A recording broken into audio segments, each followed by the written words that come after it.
real quick, not a long message. Just something I wanted to share that was on my heart. I talked about fear a lot before, but I kind of want to give y'all maybe 2 steps. I don't even say steps, but 2 things that's really helped me. Let's understand fear, my belief of fear. First of all, fear is there to prevent us from our lives. And let's be clear, we have a good type of fear that, that prevents us from doing injury to our life, bodily harm to ourselves, or, it prevents us telling us, don't touch that hot stove again, because you might get burnt. You will get burnt. So we have fear that helps us with our safety. But the fear that we're talking about today is the fear that prevents us from being everything that we were created to be, right? It's like the barrier that keeps us from our greatness. It's like the wall, right? That prevents us from being just who we know we can be or doing what we know we can do. And I like to define fear by saying fear is creating a negative result from a situation you haven't experienced yet. Because when I dive deep and I think about why was I fearful to go speak, or why was I fearful to do this, or why was I fearful to do that, or why was I fearful to get into that relationship? Why was I fearful to get into this partnership or whatever? It's usually because of past experience, right? We learn how to be fearful. We learn how to be fearful, usually because of past experience. Maybe something happened to us. Maybe we've seen something happen. A seed of fear was planted in our life. But it's when we create a negative result from a situation we haven't experienced yet. So what do I mean by that?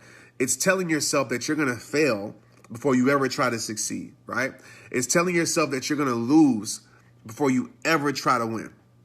It's telling yourself that you're going to be defeated before you ever step into the ring. So that's what you're doing. So just imagine if you were a boxer, right? And you're telling yourself that this guy's going to knock you out. You're telling yourself that you're going to fail. You're telling yourself that whatever story you create in your mind, you're not going to want to step into the ring. So you might say, well, Trent, what happened in your life that made you fearful? Let's talk about speaking, right? I would tell myself that people wouldn't care. I would tell myself that, I would forget what I'm going to talk about. I would tell myself all these things. And so I was afraid to do it.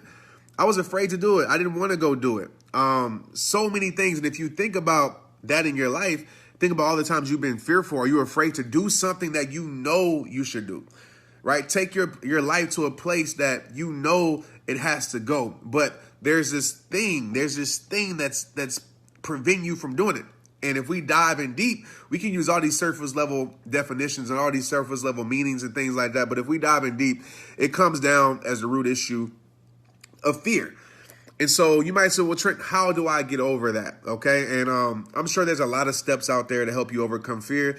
But 2 things that really help me and continue to help me when I feel fearful, because we're human beings, right? Sometimes we fearful, especially when we put ourselves in situations where something bad might have happened before, right? So number 1 is meaning, okay? Meaning, the meaning you give things, I think is key to overcome fear. And ask yourself, why am I creating this negative result from a situation I haven't experienced? And is it something that happened in my past, that's making me feel like this? Is it something that I saw in somebody else's life that's making me feel like this? Is it my lack of confidence?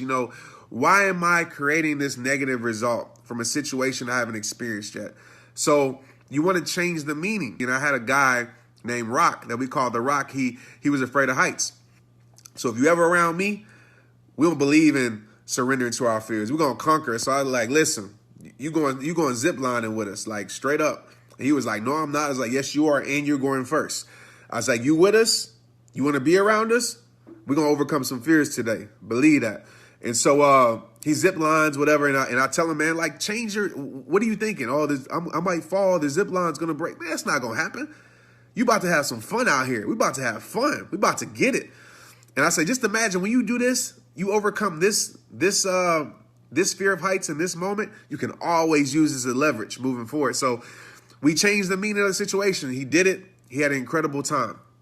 And so I would tell you to think about that in your situations, is change the meaning. Tell yourself, I'm not going to fail.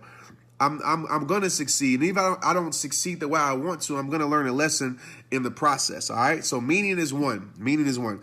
And the second thing helps me is repetition. Like, you got to understand something. The best way to overcome fear is to go rep it out. Right? It's repetition. It's to do something over and over and over again. Think about the things that you were fearful to do, the things that you first tried, right? It's always a nervous energy. It's always an anxiety energy that comes when you first try something because you never did it before. You don't know what to expect. And so the more you do something, so the more I started to speak, now I'm not afraid to speak. I can speak anywhere, anytime, at any moment. And I can stand up there for 2 hours if I have to, when I used to could barely stand up there for 5 minutes. But the more I repped it, like I speak every single day, whether I'm talking to you or not, whether I'm at a stage or not. I even speak to my phone. I speak to myself at times. Like, I practice every single day. When I played sports, the reason that I became great as a receiver is because I ran routes every single day. I worked on my craft every single day. Now, you might not can do it every single day, but the more you do something, the less fearful it will become. So I used to have a fear of heights, but the more I start going on top of buildings, I'm not telling you to go do this, all right? Disclaimer, do it at your own risk. But the more I started going like to on top of mountains, and the more I started to climb certain things, and the more I jumped out of a plane, and I do all these things, heights don't scare me anymore because the more I did something. So at the end of the day, the meaning and repetition, MR, okay? MR, that's how we overcome fear. And of course, there's other strategies, there's other techniques, but these things really help my life in overcoming certain fear. And also leverage. Let's add that. Like, when you do these things, you gain leverage over your life. What does that mean? Leverage means is that you give yourself an advantage mentally, right? Mentally to go do it. So now you're telling yourself, like, you're changing the story. Now you're telling yourself what it's going to be. So it pushes you. It pushes you now to go do it, right? So maybe you use a negative approach. I call it negative positive. Maybe you say, you know what? If I don't do this, for one, it's going to be contagious in my life. Like, if I surrender to this fear right now, it's going to be contagious. Things become contagious to you. Like, that's how habits are formed.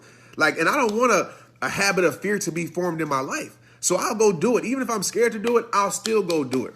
I want to dominate that fear because I want that contagious energy that's created when me overcoming fear. I want that to spill into different areas of my life where fear comes up. I want that to be contagious with people around me.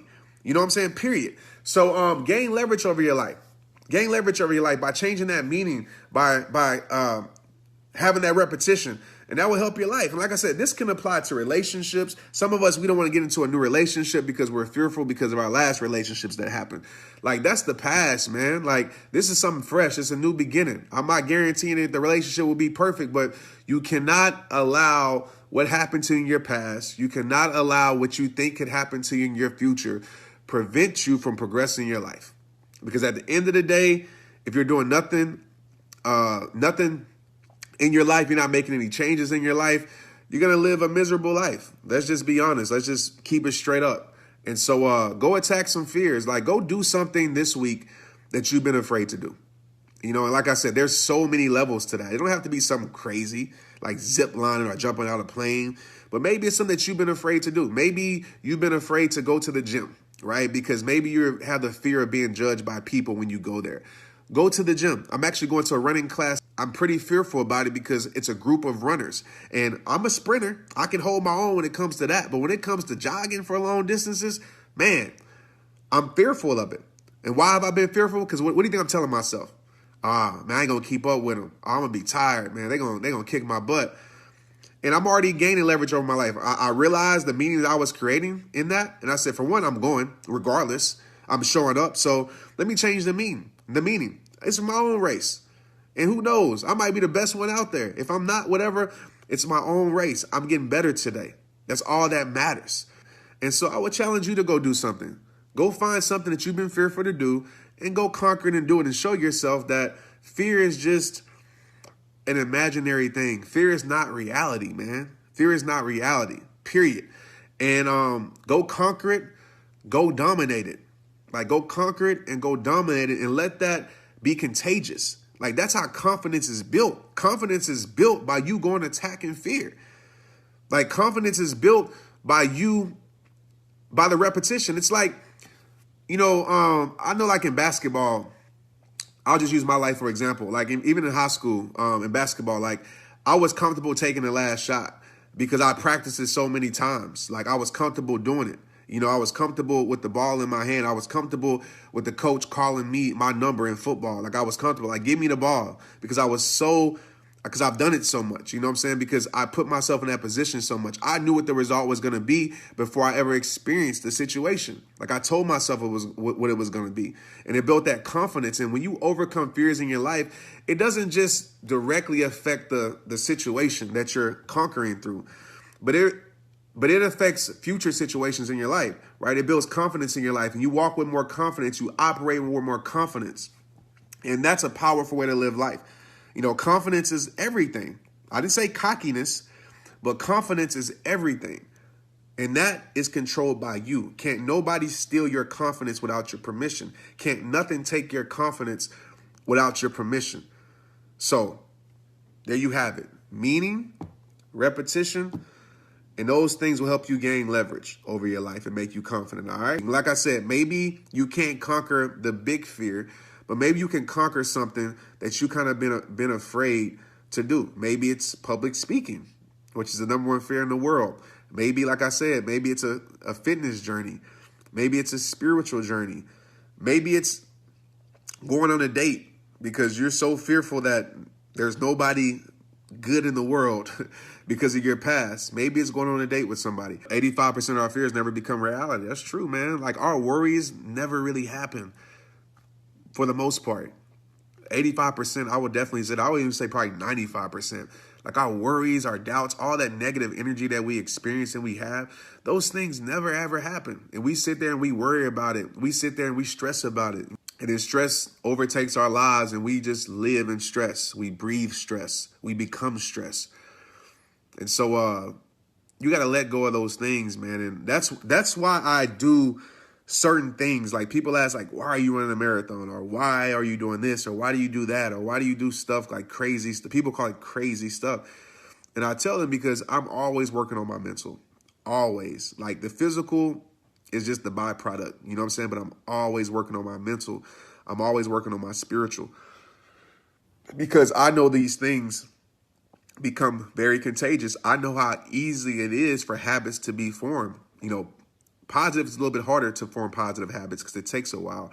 But even in negative habits, I know negative habits in certain areas of your life can be contagious to other areas of your life. And then you wake up one day and you're something that you don't want to be. Or you have a mindset, you say, where did this come from? How was this mindset formed? It's the small things that we ignore or we don't value in our lives. The small fears, right? The saying no to things you should say yes to, right? The opportunities you should say yes to. And I want you to have discernment about certain opportunities. I'm not telling you to say yes to every opportunity for your life because some opportunities aren't meant for your life. But there's certain things that you know for a fact is for you. You just talk yourself out of it. Because you're afraid of failing.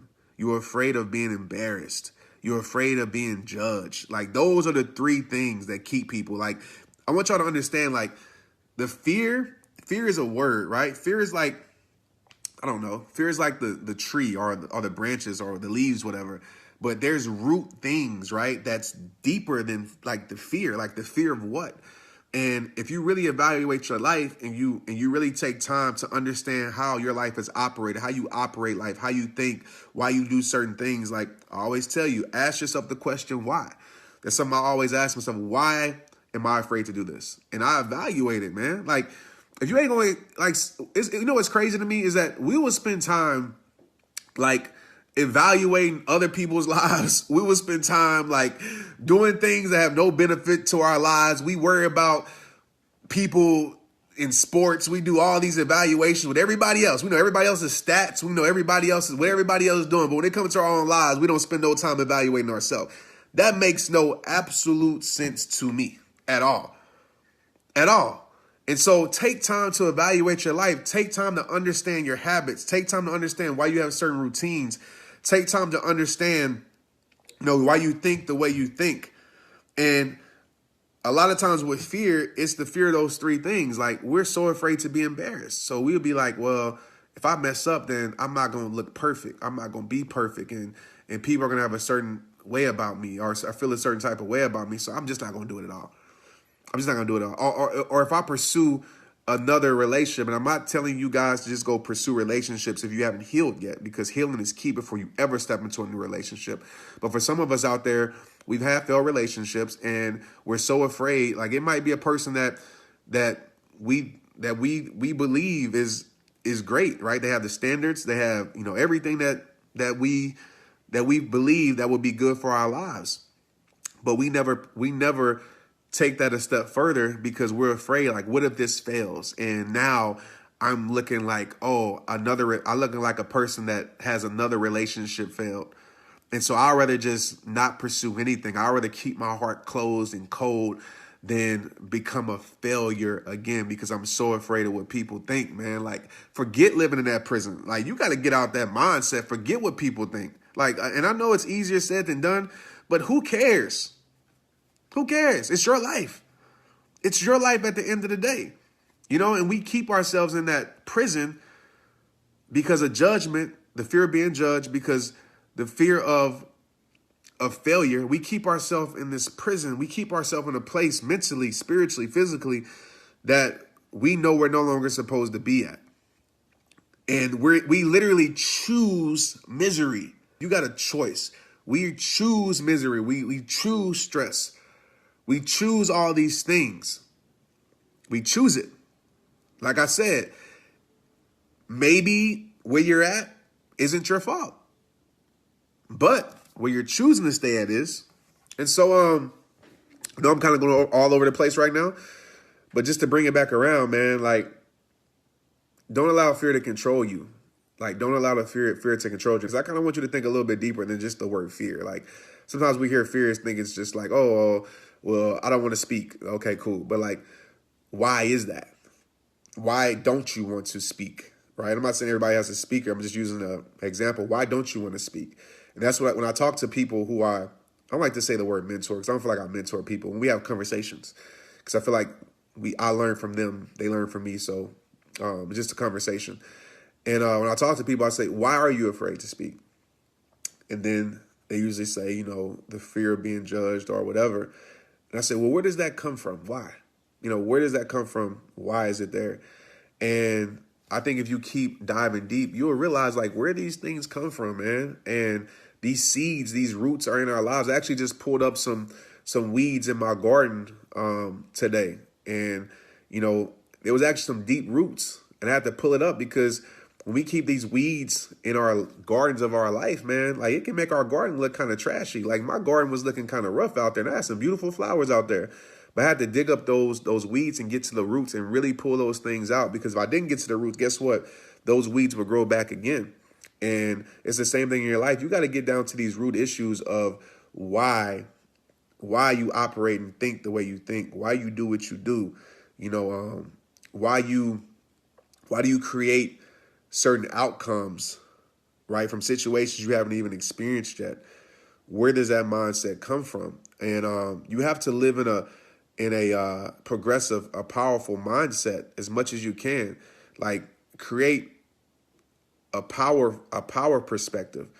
And you've heard me talk about this millions of times, but it's true. You got to create a power perspective. You have to, hold on, I'm trying to see what somebody wrote. You have to create this power perspective. And when you understand you're in control of that, and I know I keep saying I get it, because I know what a lot of you are thinking. Trust me, I know it. I know a lot of you are thinking. It's like, I try, but you don't understand what's going on in my life. You don't understand what's happening, what happened. And I don't have to understand it, okay? Because I know right now, no matter what happened to you, no matter what has happened to you, it's happened. Right? And I understand we got to go through periods of rehab, and we got to go through periods of repair, and we got to go through times of healing, but it's happened.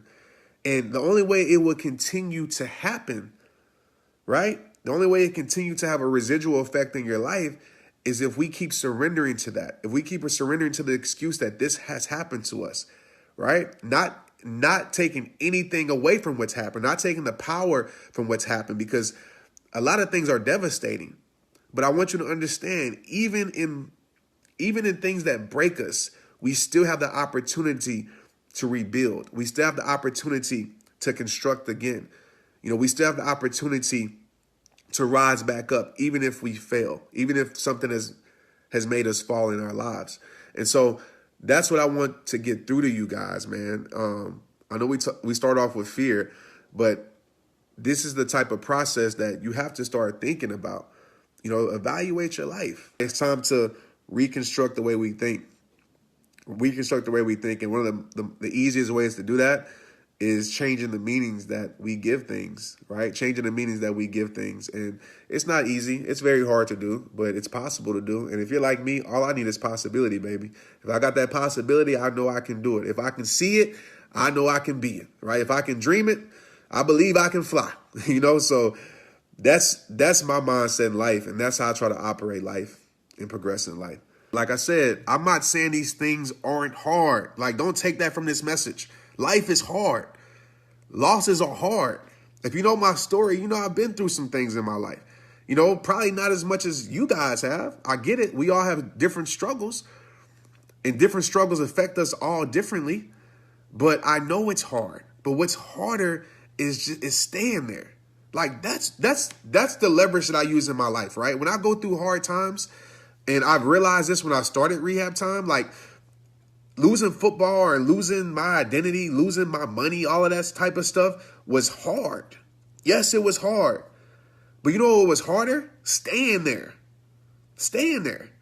And so the choice that I made, I said, I would rather choose temporary pain. I would rather choose being uncomfortable temporary. Because as I progress, I know a change is going to happen as long as I keep progressing.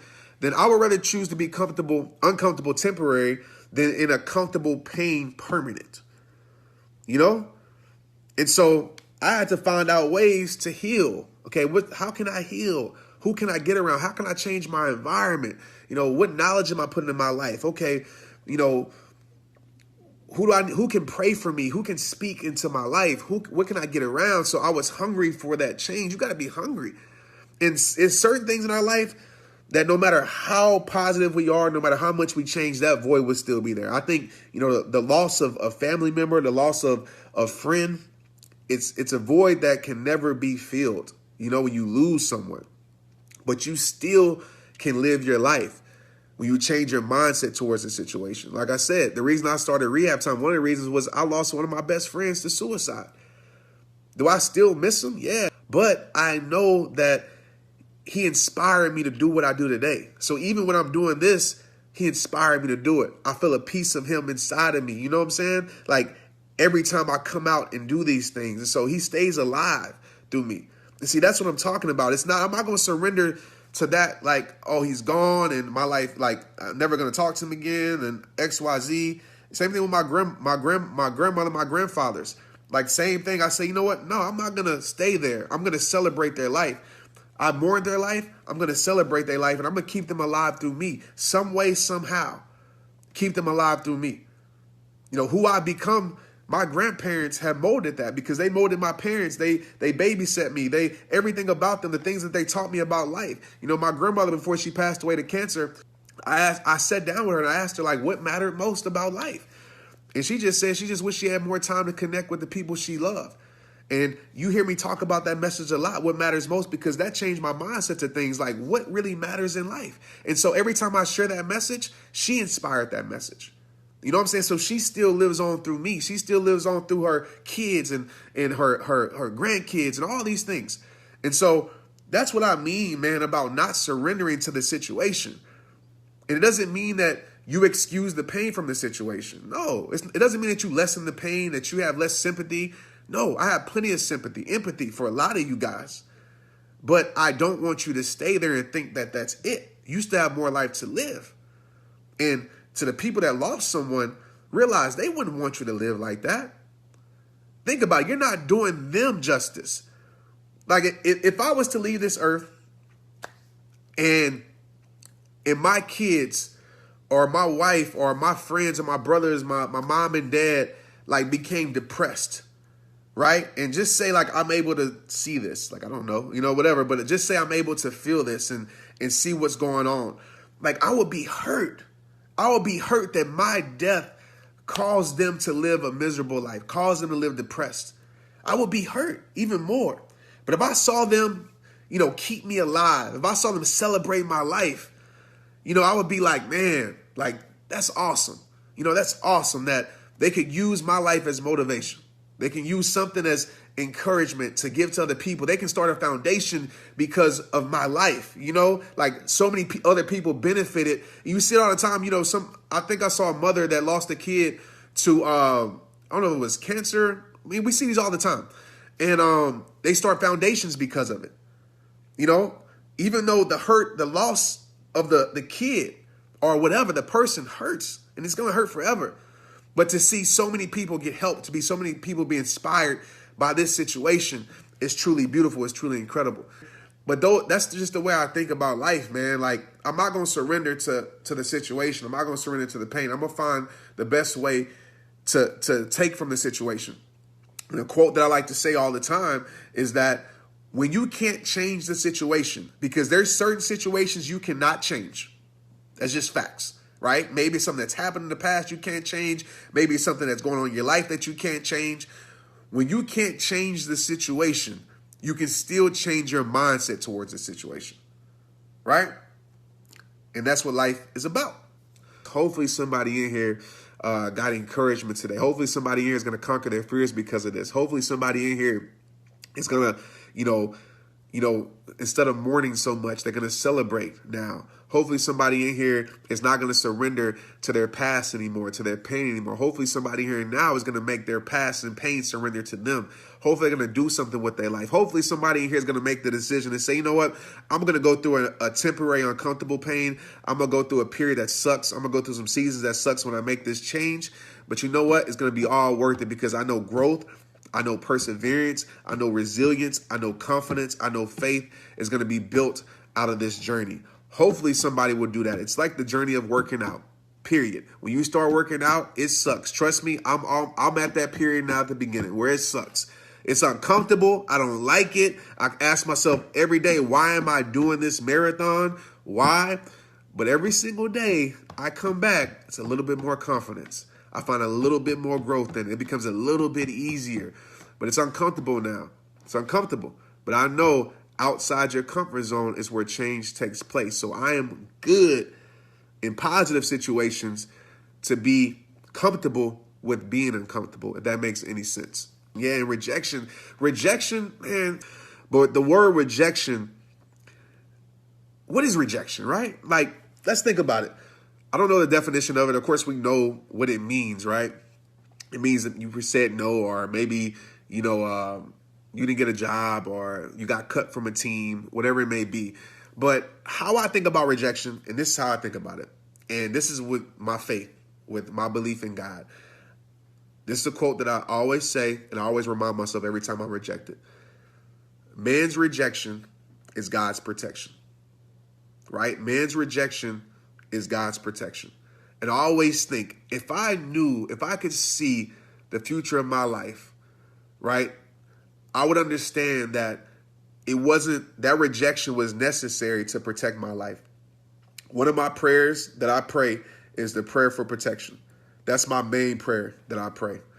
And I understand that the world's going to have to say no. I understand that there's going to be opportunities that have to say no. I understand that there's going to be so many scenarios in my life that have to produce the word no, because the protection in my life, the protection that I want for my family's lives is necessary. And I always tell myself that. So rejection isn't a bad thing. I always feel like rejection is protecting you, is strengthening you. Sometimes it takes rejection in order to build something inside of you, right? If it wasn't for the rejection of the NFL to my life, I wouldn't have never walked into the purpose for my life, the avenue for the purpose to live my life. Understand that. So that rejection was a blessing. that rejection was a blessing. That rejection was needed. So I don't take it personal when people reject me. I don't take it personal when the word no happens. Just no. Okay, cool. I understand that it wasn't meant for my life at this moment, or it might not be meant for my life ever. But I'm not going to sit there and let this make me less confident about myself. I understand that certain doors have to close so you can go to the right door to open that door. Because if you open the first door, you might not ever get to the door that's meant for your life, right? Certain detours have to happen so you can get on the right path for your life. Because if every path was open and you chose the path that you wanted, maybe that path would have led you to a place of destruction. So maybe that acceptance was really destroying your life. And maybe that rejection was really protecting your life. That's something to think about. Because I know that I had a lot of exception in my life that destroyed my life at a point. So think about that, all right? Rejection isn't always a bad thing. But like I said, that's perspective. And that's something that you got to control. Man, like, y'all got to stop thinking so much, man. You got to stop, like, taking certain things so personal so much. Like, all right, cool. Rejection, you rejected me? All right, cool. Only thing you can say is no. You know, it's like I tell that to teenagers a lot. You know, I'll be like, only thing she can say, like you can ask her out, only thing she can say is no. Okay, cool. You got it over with. No, she don't like you. All right, cool. Move on with your life, right? Learn how to be rejected early. Learn the word no, right? No. Let the word no don't have so much power in your life, right? Let the word no, and unless in certain situations now. Now, when somebody tells you no, then it should have some power in your life if it's certain situations. Y'all know what I'm talking about. So I want to be clear with that. Especially when you're trying to force yourself upon somebody or, you know, trying to take something from somebody. That no should mean a lot of power to you. But as far as like things like you're trying to, you know, dreams and visions, all XYZ, like, who cares, man? Just keep pushing, keep living, keep progressing, keep smiling. Stop stressing. And that's what life is about. And just think, if I would have surrendered to my fear, speaking in front of people or all these things, I would have never shared my story or never. If I wouldn't have had the fear of just trying to change my life, like if I would have never overcame that fear, because that's scary, man. Change is scary. I understand that. Change is very fearful because change, you lose a lot of things with change. A lot of things happen when change takes place, you know. A lot of negativity happens when positive things happen in your life also. But I just think about, like, if I would have never found the strength and the courage to overcome that. And you got to realize this fact. Fear is not from God, man. God doesn't give us a spirit of fear. He doesn't do that. So where is fear coming from? You know, he doesn't give us that spirit of fear. That's something to think about. And when you move forward with your life, and I've talked about this a lot too, but I always say when you show somebody that you can live your life without them, that's when they will always try to control you and bring you back. I don't want to get too in depth with this because I don't want to take away from the topic of fear. But I tell people that all the time. It's like, as long as somebody knows that they can control you, they'll treat you how they want to treat you. But as soon as you show them that you're happier, well, really yourself, because really showing them shouldn't matter. But as soon as you show yourself that you're happier, that you can survive without your life, that you can operate your life without them, that's when people will try to control you again, because they realize that they've lost the power in your life. See, some people don't come in your life to love you. They come in your life to use you. Some people don't come in your life to love you. They come in your life to control you. Some people have controlling issues. Controlling makes somebody feel powerful. Controlling makes somebody feel significant at times with people. And so when they can feel significant, when they can feel powerful, they will try to control you. And so when they feel like they lose control over you, that's when they'll do anything to bring you back. But think about that, man. When you're trying to move on with your life from toxic people, realize that a lot of people will try to do that. They'll try to bring you back because some people are addicted to controlling people. It makes them feel alive, right? It makes them feel significant. It makes them feel powerful. And they want to control any and everything they can control. You see that a lot. You see that a lot with bosses. You see that a lot with just people in general. And it's sad, man. Like, the thirst for significance is real these days. The thirst for power is real these days with people. And so you have to think about that as you move. The only way you're going to change fear is if you pray for it. For one, pray that God give you the strength. I do that before I do anything. And then go do it. That's the only way you're going to do it. The only way to get to certain things and get through certain things is you have to go grow through certain things. You have to. There's like no easy magical formula that's going to make that erase out your life. And like I said, the more you do it, the more you'll realize, like, every time fear comes up, fear will lose power over your life, right? It won't be as strong anymore. Have you ever, like, maybe you never did it, but have you ever seen somebody like there's ways to get into the water, right? Some people just go jump in. Like, I'm jumping in.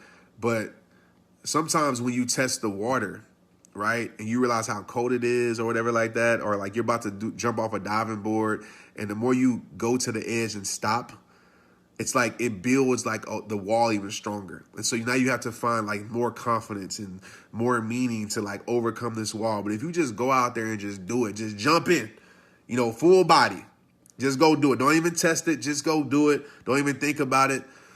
It's a lot easier to do. But the more you come to the edge and stop, right, the harder it is to actually take the action to go do it. And so you can use that same application to your life. Like, the more you finally find the guts to do it, but you stop, it's going to be hard to actually do it. So just go jump in. Full body, baby. Don't test the waters. Just go jump. A situation happened to me. I'm not going to get into depth. I'm not going to get in depth with it, the situation, but it's somebody I trusted, and they basically took advantage of me. Took advantage of my trust, business-wise, stole some money, out the country. I'm not going to get too in depth, but if you kind of realize, if I connected with somebody out the country recently, you can, add two and two together.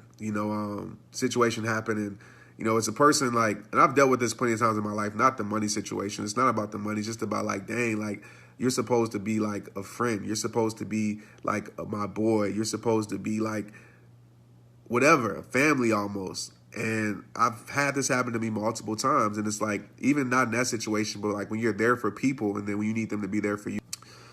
This is just the reality of life. Loyalty is rare. It's crazy how you can be there for everybody, but when you need somebody, nobody seems to be there. Fake people don't surprise me anymore. Loyal people do. It's like, no matter how much you were there for their struggle, when you go through yours, don't be surprised when they forget about you. But that's life. No matter how good you are to them, doesn't mean they're going to treat you the same. No matter how much they mean to you, doesn't mean they're going to value you the same.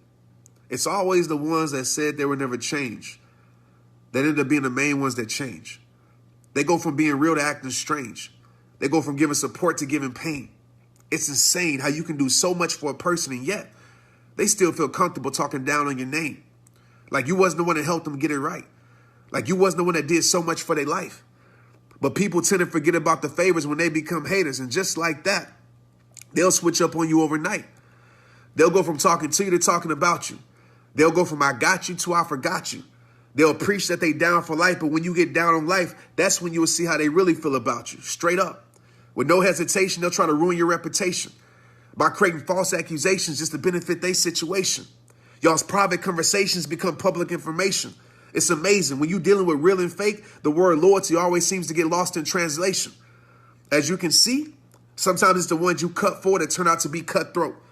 And sometimes it's the ones you think you see eye to eye with turn out to be the ones you got to watch the most. Trust me, just because they close doesn't mean they're going to be close forever. They say they for you but never show up for you. That's because as long as they ain't doing good, they don't want you to do better. So if you don't want what's best for me, then don't stand next to me. I don't need your negative energy. And I find it funny, just to get back at you, your old friends will become new friends to your old enemies. So understand, when loyalty isn't returned, that bridge has to be burned. Don't let it take someone showing you multiple times they can care less about you for you to finally learn. So if you always got to question their loyalty, then maybe it's time for this chapter to be closed. And always remember this fact about life. Someone's loyalty is something that you just can't control. Straight up. I always try to speak I always try to speak for people, that's going through that type of stuff. I feel like that's like what I was born to do. You know what I'm saying? Like, whether it be friends, whether it be loyalty, like these real situations in life that happen. You know what I'm saying? Like, I'm not always the success guy and talk about all of that stuff. I just want to speak that truth and that real and that raw to you guys, because it's real situations, man. And like this one, I'm really proud of this spoken word. When I mean someone's loyalty you can't control, because that came from a place of everybody always hitting me up saying, I changed this, I did this, I bought them this. And they think that's going to make someone be loyal to them even more. They're just loyal to what you're giving them. They're not loyal to who you are. They're loyal to what you can do for them, not loyal to who you are. And so you can't control someone's loyalty. Like, realize that. Like, either they are or they aren't. It's just facts. You know what I'm saying? Like, you can change a lot of stuff. You can buy people stuff. You can change the way you look, all these things. But if someone just isn't loyal, they're just not loyal no matter what you do for them. Because once you stop doing for them, as I said in Friends, once the benefit leaves, that's when the loyalty stops. And that's just real. It's just real. So this is what this was about. It was for the people out there that's like, I've done so much for people, but it never came back in return. And I just wanted to paint that picture and let you know at the end of the day, man, someone's loyalty is something that you just can't control. So that's what it is. The line I really liked in there was, your old friends will become new friends to your old enemies. And I know we shouldn't like have enemies and stuff like that. Like, I feel like I don't have enemies as far as like me hating someone. But there's people who don't like you. You know what I'm saying? And so like that line, when I thought about that, I was like, ooh, that's a real line, because people will do that to you. And some people take it personal. Like, don't take it personal. Like, some people will get back at you. Like, you'll even see, like, what I mean by that, like, you will see somebody, like, I've seen people in relationships, like, they'll go start dating somebody that the person hated just to get back at them. Our friends, they'll go befriend the people that you don't mess with, that you had problems with, just to get back at you, just to make you mad. And so that's why I put that line in there. I want to tell you, like, don't get discouraged with that. Like, if somebody doing all that just to get back at you, it just shows how much you truly mean to them at the end of the day. And this is the thing, like, nobody owes us loyalty, period.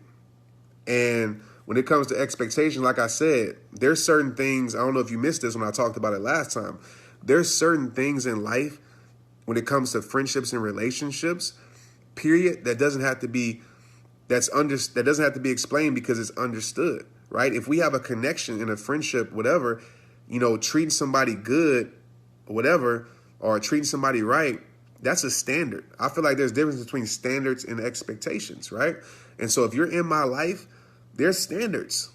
There's standards that don't have to be explained at all. And so at the end of the day, just like you don't owe me loyalty, you don't.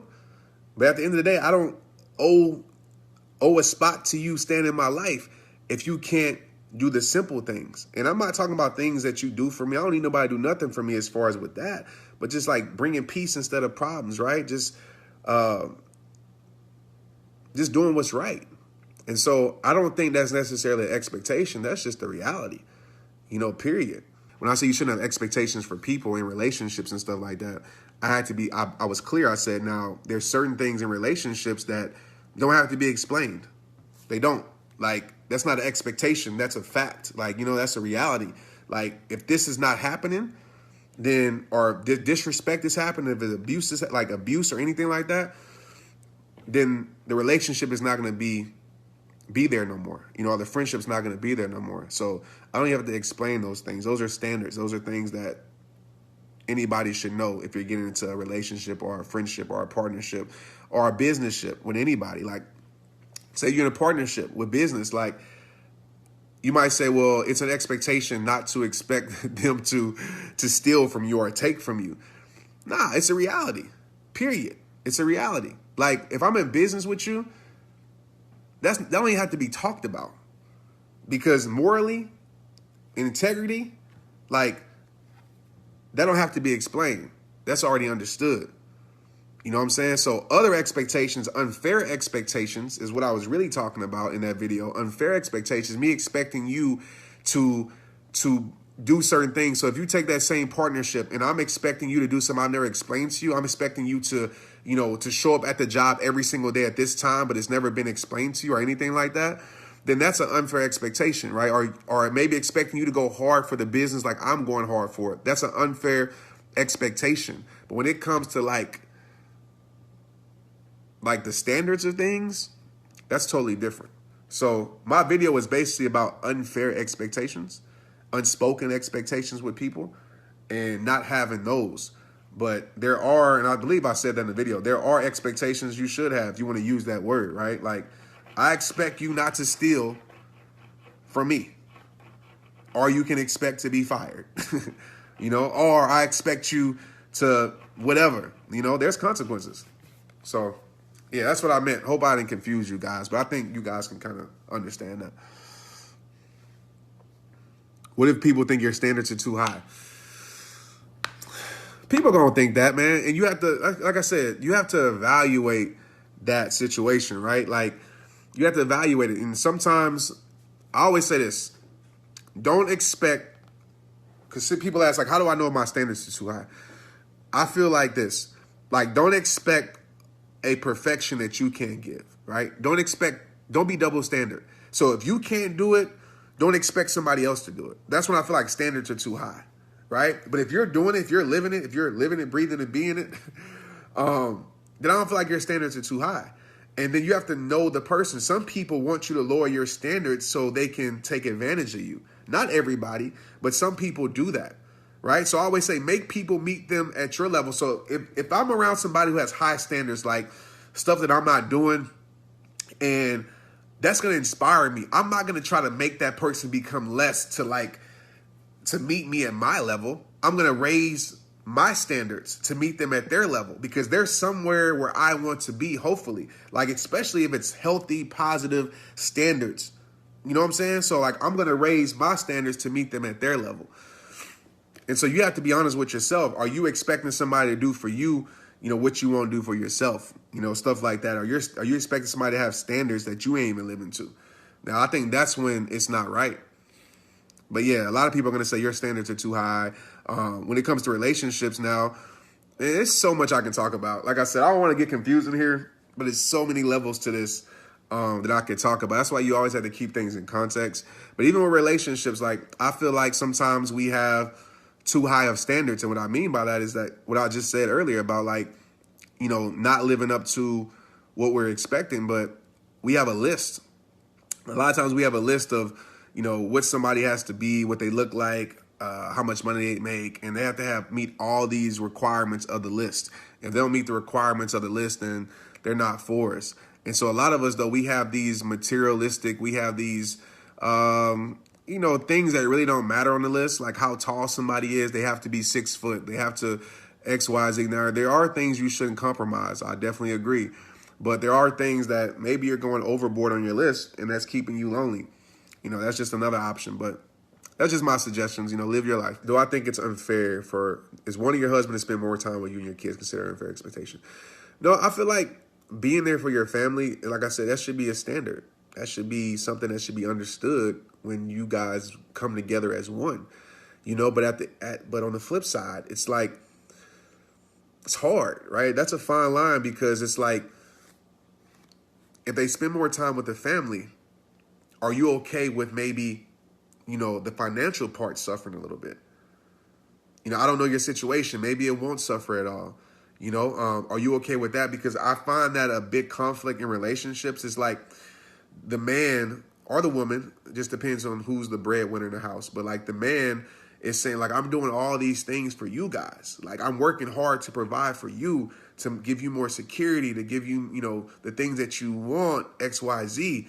And then you have the woman that says, or the man that says, you're not spending time with us. I want you to be here. I want you to spend more time with us. And so you both are operating out of good intentions. If this is the case, you both are operating out of good intentions. That's when conversation has to happen. That's when dialogue has to happen. That's when you have to understand each other's worlds more. And that's when, compromise. And we talked about that word the other day. We can talk about that another time, but compromise a little bit. And that's when I asked the other day, is compromise and selfish, like expecting someone to compromise. And that's a question that we had. And that's something we can talk about on another live. But, I just use that word because we understand the context of it, not in a selfish way. But so like with my situation, like I understand. Like I said, you have to know the situation. Some people can't take off work less, right? Some people, it's just not possible. So, but some people can. Some people can lessen the overtime hours, right? So you can't, I'll just put it like this, you can't tell them to take less work off if you're going to complain about the finances. Like that just doesn't work. So if you're okay with losing certain things, then fine. And then, so in my situation, I talked to my wife. I said, you know what, I'm just going to go hard. And I sacrificed a lot of family time to go, try to heal the world pretty much. And but they understood it. We had a conversation about it. I understand my importance. Like, I understand what's important to me. I want to have a roof over my head, yes, and over my family's head. But I also want to make sure that I'm here, that they feel my love, that they feel my presence. That's important to me as a man. Like, I don't want to get 70 years old and realize I worked my life away and I don't even know my children. I don't even have a real connection with my children, So, like I said, there's so many elements to that. It depends on the situation of the person. I can't just give a one answer because everybody's situation is different. Some people can sacrifice more. Some people can't, So it's about working together. It's about understanding, communicating, connecting, and working together. But as a man, for me, I've always said this, and you heard me say it 1,000 times. I don't want to be successful to the world. And what I mean by that, I don't want to have the title. I don't want to have the money. I don't want to have all the followers and all these things that people love. And people are, our Trent is this, and I love Trent, and, this and this, and they're, whatever, inspired. I'm inspired by Trent, and I'm motivated by him. Like, I love what he's doing. But on the flip side, I'm unsuccessful to my world, where my kids and my family are saying, I'm not motivated by my father. He's never here. He's always choosing people over us. You know what I'm saying? So for me, being successful to the world holds no value in my life at all. Being successful to my world, my family, holds all the value to me. So for me, it starts here. And I work out. So I'm willing to sacrifice finances. I'm willing to sacrifice recognition. I'm willing to sacrifice all of these things because I think about the big picture of my life. I think about the big picture. You can always make more money some way or another. You can always create something, for the most part. But you can't create more time, right? You can't get today back. You have one chance to raise your children. You can't get those times back. And so I don't want their whole childhood knowing that I was not here. Before me and Maria got married, when I was playing football still, Tristan, and this would really hit me hard where this came from. And I'm just sharing personal things if it's cool with you guys. I'm always trying to be transparent. But what woke me up was Tristan. He was probably living in Indianapolis. Tristan had to be 2 years old and younger. But Tristan got so used to me leaving because I had to. I was playing football. Me and Maria wasn't together at that time. And he got so used to me leaving that he literally thought I lived on an airplane. He's like, there goes daddy's house. And he literally thought like that he knew I was only going to be there for a short time. And so like when I would leave, you can't ask them, but when I would leave, he wouldn't talk to nobody for a day at all. And that bothered me, man. Like every time I was around him, even at that young age, he knew that I only had daddy around for a short time. And that really, really bothered me. As a man, it really, really bothered me because I was doing what I had to do to provide, to live my dream. And, it was my job. But I have to ask myself, what's most important here? What's most important here? And I didn't want to sacrifice being a father to my son for being successful to the world. And so, we made changes and, the rest is history. But that really bothered me, that my son thought I lived on an airplane. And he always knew I was going to leave, real soon. And I know that had an effect on him growing up. You know, he was just 2 years old, though, but he understood that. And so I'm always reminding myself of what's important in life. And I know people sell y'all success and tell y'all, you know, be successful and all this other stuff and all of that. But you got to realize there's sacrifice that comes with that. There's a downside of that comes with it. And you have to have a strong foundation as far as in your household to be able to deal with it. And I'm blessed enough to have that. I'm blessed enough to have the support, the understanding. But I don't even allow my wife or my children to say, Dad, you're traveling too much. You know what I'm saying? Like, first of all, I get it clear by them. But second of all, I stop it before the conversation even has to come up, because it's important to me to be there for my family. But I'm willing to make those sacrifices as far as like, nah, I don't want to travel every weekend. Nah, I'm good. Financially, will it better my life if I did it every single weekend? Yeah, it would be way better than where I'm at now. Way better. But I'm okay with where I'm at. You know what I'm saying? I'm okay with it. And like I said, my family is more valuable than anything the world could ever offer to me. So yeah, that's just me, man. Everybody don't think like that, nor should everybody think like that, but that's just me and how I operate my life and how I move in my life. I just wanted to share that because that is a problem in households today. But it still comes down to the root of understanding and communication and really putting yourself and really, that's my teeth? Nah. And really putting yourself in the other person's shoes as much as you can. And I think that's what makes a relationship beautiful, when you can put yourself in their shoes a lot. So like even this morning, my wife made dinner last night and she was tired. And, you know, there were dishes in the sink. And I don't know. This is just me. Like some people think, oh, that should be like your wife's job to wash the dishes. Like that's what women are supposed to do. But I look at us like a team. You know what I'm saying? So I'm like, she made dinner. And I know this is like, should be typical. Like you make dinner, I'll wash the dishes. You know, if something is needed to be done around the house, I go do it. Like I don't wait for somebody to do it, or she goes to do it. Like, you know, it's not like, oh, this is your job, this is my job. You know, you do this, I do that. Nah, it's like if something needs to be done, we're a team.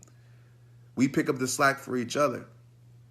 And I think the more you create like columns of like, you need to do this and you need to do that, I feel like you make the expectations larger. And when the expectations is larger and those expectations aren't met, I feel like that's what creates distance. And that's what creates like, you keep tabs. That's when you're like, well, I'm doing all this and like, you're not doing this. And so every time we come to that, because we are human, so of course we have our disagreements at times. Every time we come to that, we come back to, what are we doing? We teammates.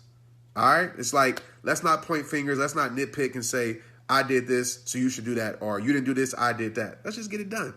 Let's just get it done and move on. Let's not let the small things become big things.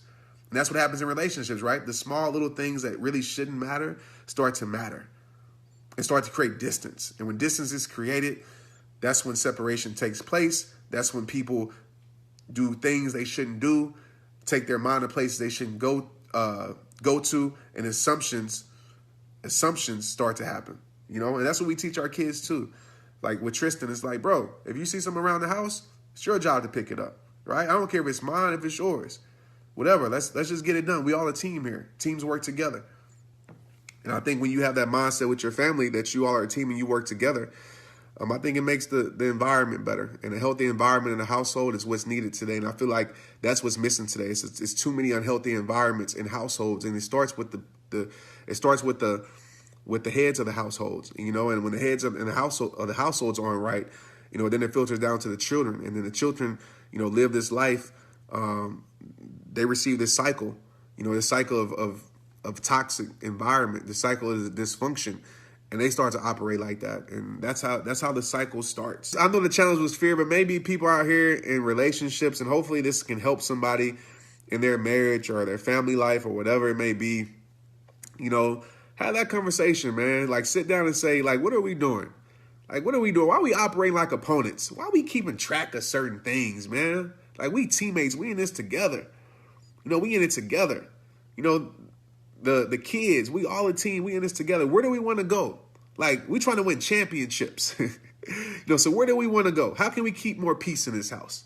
How can we keep more structure in this house if that's what it takes, And I think you set those goals, you have those conversations. And of course, you're going to have arguments, you're going to have disagreements. But when you have those disagreements, you got to remind yourself of this. We're teammates. We're teammates. Why are we trying to tear each other down with our words when we really don't mean it? We're teammates. Right? We should address the situation. We should fix the situation. We should move on from the situation. We're teammates, not opponents. And I think that's what's missing in relationships so much, is that we become so selfish and self-centered. And selfishness will not create togetherness in a relationship. And a relationship without the togetherness is no relationship, period. Just get back to that. Like, just get back to that, man. Like, you can get back to it. Like, relationships can be fixed. I know y'all hear a lot of my message. A lot of people take the, to remove the toxic things from your life. I understand that part. Like, I get that. But every relationship is not meant to be quit on. Almost every relationship is meant to be worked on. Now, there's certain relationships in your life. I'm gonna say this. I don't have to explain it. That this is just not for you, right? There's just it's just bad. But there's certain relationships that if you just worked on it, if you put in the work, which takes two people, you cannot work alone. I understand that's a problem in itself, that you're fighting alone. But when you fight together for it, instead of against each other, when you fight together to reach something better, instead of against each other to tear each other apart, that's when relationships become beautiful, because you love that person. You care for that person. So why would you want to see it hurt them? Anytime I argue with my wife or we get into it, I sit there and be like, man, like why? Like, I love this girl. Why would I say that? Or why would I do that? Why? Like, that's not love. And I understand when you love somebody, you're passionate and things come out. But, it happens in relationships. It happens. But at the end of the day, like, you got to work together and realize that you're a team. And I'll say that to the day that I die. You are a team. You got to keep that mindset. And I know that I relate to it more because I've been in team atmospheres my whole life, especially with sports. But I realize what a team is and how a team can really separate things or really can bring together things. But you're working together, especially if you're married. You have become one. And so, I hope that inspires somebody in a relationship, man, because so many people be talking about, oh, you be into relationships. No, I don't be into relationships at all, man. If you know me, you follow me for real, you know that I want everybody to work their stuff out, especially if you love that person. But I don't want people to suffer. I don't want people to suffer. That's one thing that I have a soft spot for in my heart. I don't like seeing people suffer. I don't like seeing people thinking that their life isn't worth it anymore just because of a situation or a person in their life. And I don't like that. That kind of upsets me, honestly, like when I see people doing that, because, it's just not right. And I understand we all make mistakes, but when you're choosing to make somebody suffer over and over and over because you ain't got your stuff together, it's not good, man. You got to remember the reason why you got together, right? You got to remember the reason why it started, and you can always get back to that. I feel like it's always there. But just sometimes it's so much layers of like pain and like so many layers of confusion and so many layers of everything that goes around the core of why y'all got together. It's hard to remember that the core is still there. You know what I'm saying? Because if you're still in a relationship with that person, I think subconsciously it's because you know that, or even consciously, you know that you really love that person you really love them. But sometimes we don't even realize it. Like, why am I still here? Like, why am I? Because you really love that person. And that core is still there. But it's a whole bunch of layers that are around that core. And it takes a while to peel back those layers. It takes a lot of forgiveness. It takes a lot of understanding. It takes a lot of communication to peel back those layers. That's why I always say, in order for a relationship to work, you must work on it. Real relationships will work when you work on it. And it takes time. And unfortunately, we live in a society now with everything that people don't want to work at it. People, like, you got to work at it. Like, you got to work to keep that person. You got to work to please that person. You got to work to excite that person, everything. Like, keep that same energy. There's so much, even in that situation. Like, when you're in a relationship, don't let time dim the flame. Don't become boring. Don't stop doing what it took to get them. You know what I'm saying? It took to win them. Don't stop. Don't change who you are, because that's going to push someone away. Now, it doesn't mean that a person is right for walking away. But if you're not giving them what they need, just the essentials in a relationship of what they need, then you can't, I wouldn't say you can't be mad, because you can be mad, but understand, like, that's important in a relationship, to continue to excite, to continue to wow, to continue to appreciate all these things. Don't get comfortable. Don't get comfortable. Don't get boring. Don't do these things. It's like, y'all know my quote. You can't ignore it's like you can't ignore your plants or your flowers and expect a beautiful garden. And it's the same thing. You can't ignore your partner and expect a healthy relationship. It works like that. And some of us, we get so into a routine and we become someone different than the person they fell in love with. Right? And you have to understand, that's when distance is created. It doesn't make a person right for doing anything they shouldn't do. It doesn't make it right. But you cannot push somebody away and expect them not to walk away, and expect them not to lose a connection. So that's why I said you have to keep it fresh. You have to keep it fun. You got to keep it exciting. You know what I'm saying? You can't get in routines. And those are conversations that you got to have. You know what I'm saying? Like, all of that support, the obvious stuff, all of those things, man, in marriage, you have to keep those things fresh and exciting and fun. Because that's what I see. Like, I don't want to be the old couple that's like just living together. That's nothing to look forward to. For real. That's why a lot of people don't get married. Like, it's nothing to look forward to be the old couple just existing together. But I've seen old couples that are on fire, like, for real, like on fire. And I'm just like, that's what I want. You know what I'm saying? Like, I want that. Like, when I'm 60, yup. You know what I'm saying? When I'm 60, yup. So all of that, 70, hopefully, yup. It's having fun. You know what I'm saying? Having fun. And so you got to keep that alive, man. You got to keep that alive. Find new ways to excite, do all of those things. Never stop dating, never stop appreciating, support them. You should be their biggest supporter. You ain't got to be vocal about it. Just be their biggest supporter behind the scenes. And support comes in different forms. And so those are all the things I feel like that can help a relationship, man. I think marriage is beautiful. Relationships are awesome.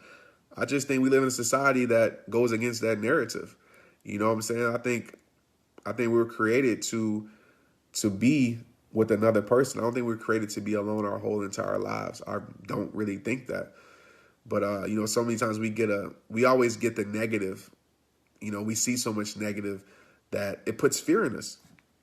I wrapped it around. I'm going to end with this, right? We see so much negative in relationships. It puts fear in us that we don't want to go pursue that, because we feel like the end of that is boring. We feel like the end of that is divorce. The end of that is unhappiness, right? And so we choose to be alone. We put a gate around our heart, and we prevent anything from entering our heart. And you should be careful for entering into your heart. You should treat your heart like you treat your house. But at the end of the day, man, we allow that fear to control our lives. And as we talked about today, don't create a negative result from a situation you haven't experienced yet. All right. Your experiences are different. And also, if you have experienced that before, a new situation is always a new experience. Let's get it.